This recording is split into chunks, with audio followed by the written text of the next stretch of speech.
This is the all new Scorpio N, and today, we are gonna be reviewing this. But before that, let's see the legacy of the Mahindra Scorpio. So, the original Scorpio was launched way back in 2002, and since then, it has garnered sales, and it has been a favorite of people from various states of India.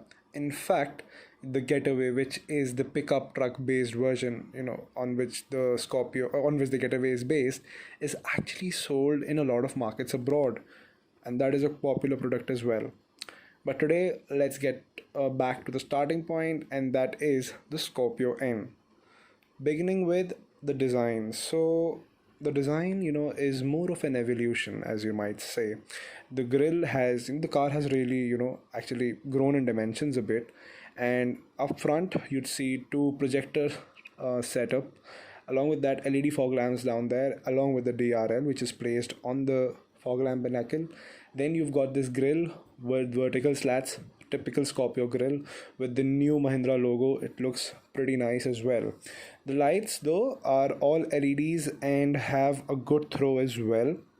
And the fogs also get a projector lamp in them. There, down there is a skid plate with fox vents, and the design does look good, especially in this black color. Alright, so opening up the hood, and I am again facing some difficulties with that. Let me sort it out, and I have to call someone. So, yeah, I've seen the plug, and as we open it, yeah, there you'll see you've got three engine options right now. You've got a 2.2 liter M-Hawk in two states of tune, and a 2 liter M Stallion petrol in a single state of tune. Now, power figures will be 197 bhp for the petrol, and for the diesel you've got 173 or 130, which will be seen in the lower variants and the Scorpio Classic. The engine bay is pretty neat, it's pretty clean. However, a bigger engine can be accommodated, and this hood is pretty heavy, and it does not really show the build quality as such, but yeah, material used is quite good. Now, these are the alloy wheels. The design looks good. It's not as plain Jane as the early generations, and these are 18 inches, and you can see a lot of gap in the wheel arches as well. This is your mirror up here, pretty huge, very useful in seeing the oncoming traffic. Not the oncoming traffic, the traffic you just left. And the silhouette of the Scorpio remains the same, boxy design, looks cool. And yeah, let's move on to the rear, and this is where the similarities towards Maruti and Volvo starts.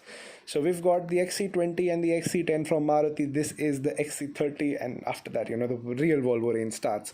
But then, yeah, Mahindra has actually copied. It looks a bit like a Wagoner from behind, but hey, let's not forget, this is a Scorpio, and it will eat a Wagoner if it comes in front of it. Leave it.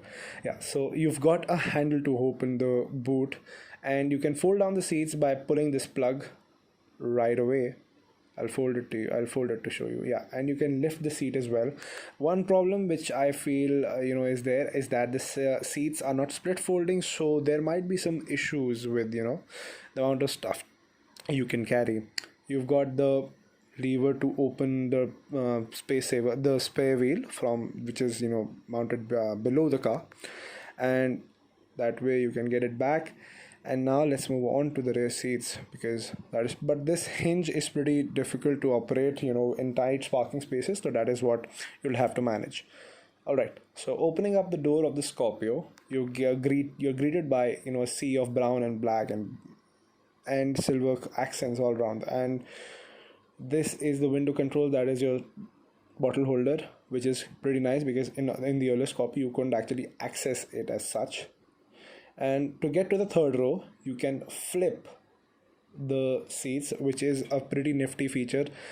Thanks to the Innova, it has made its way to other cars as well. And let's get in.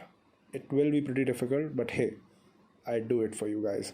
All right, so here I am in the last row, and frankly, there is not a lot of space in here. I am 6'5", and literally, like, I have no space for my knees. However, shorter adults can definitely manage, and the seat itself is not that uncomfortable, but hey, there are not a lot of amenities over here as such. You've got a phone holder over there, but no bottle holders as such. And you've got rear AC vents as well, although I don't know if the throw will be sufficient or not. All right, so let's move on to the second row now, which is more important.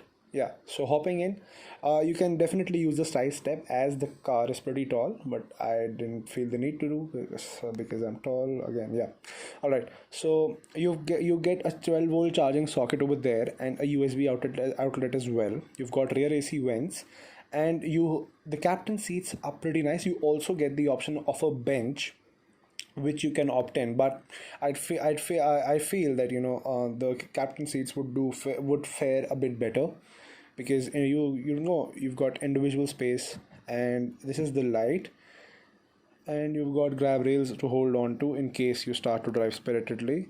Then there is this armrest. The seat itself is pretty nicely contoured and is pretty comfortable, but the thing is that the seat squab is pretty short and the seat doesn't slide. So you can't really increase the leg room, and you'd have to manage with that. Alright, so you've got a phone pocket over there. How nifty is that? Pretty Skoda like.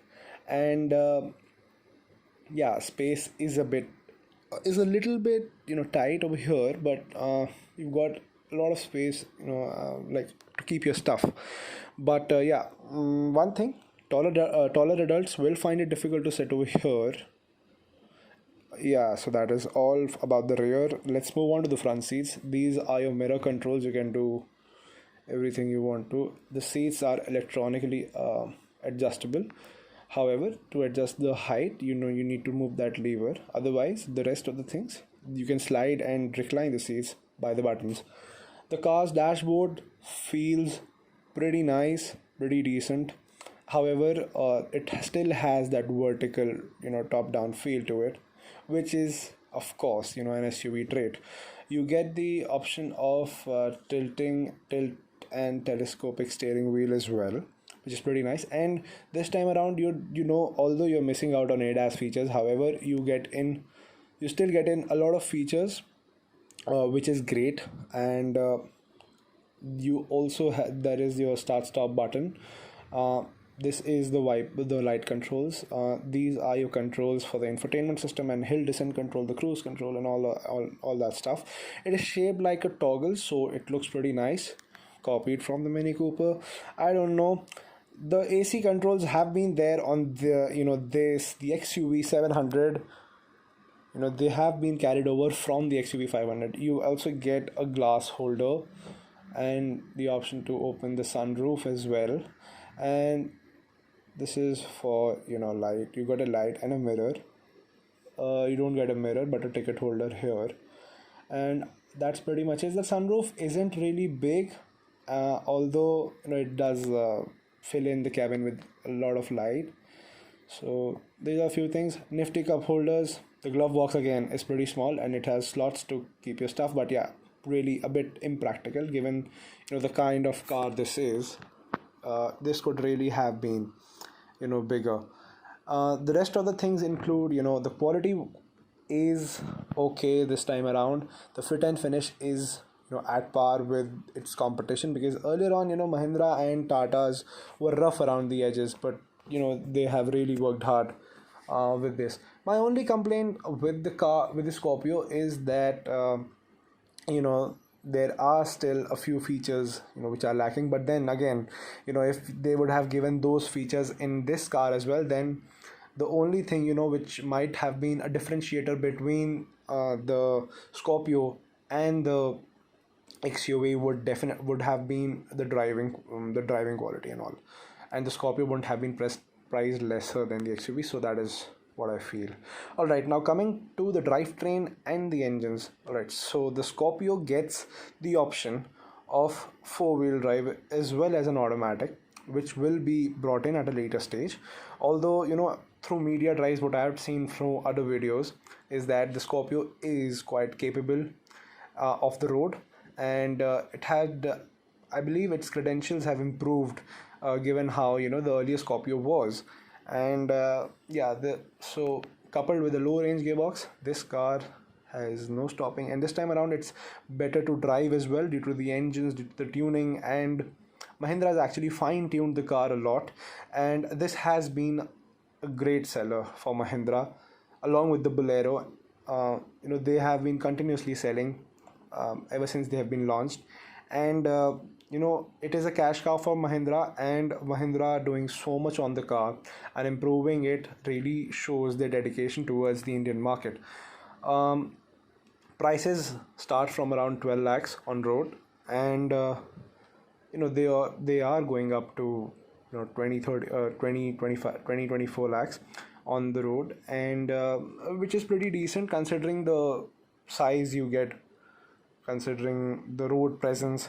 And yes, of course, it's the road presence has changed because the design has matured a lot. It does not look brownian in your face now, as in the early Scorpio had a sort of a macho appeal to it. This one looks a bit more sedate. It looks a bit more should I say civilized in that manner, and this will obviously be a great seller for Mahindra as well, because this time around 1 lakh units have already been booked. So that is a great feat achieved by Mahindra, and all that stuff is happening.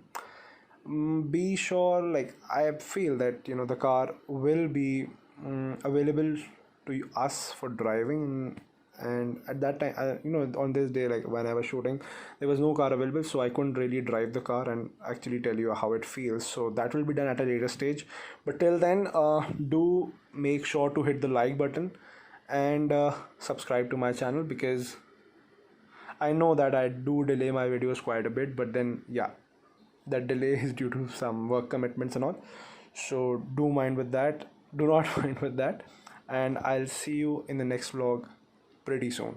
Bye bye, take care, and thank you for watching. The car also appears pretty airy, and could be sunroof over there. And now let's check on the front seats right away. भैया आप यहीं पर काम करते हैं, बाहर से आए हैं? हाँ, मैं कॉलेज में पढ़ता हूँ ना, तो मैं आ गया। अच्छा, आप चैनल बनाने के लिए आए हैं? हाँ, मतलब वीडियो शूट करने के लिए आया था। अच्छा, मैं कहूँ कि आप खरीदने आए।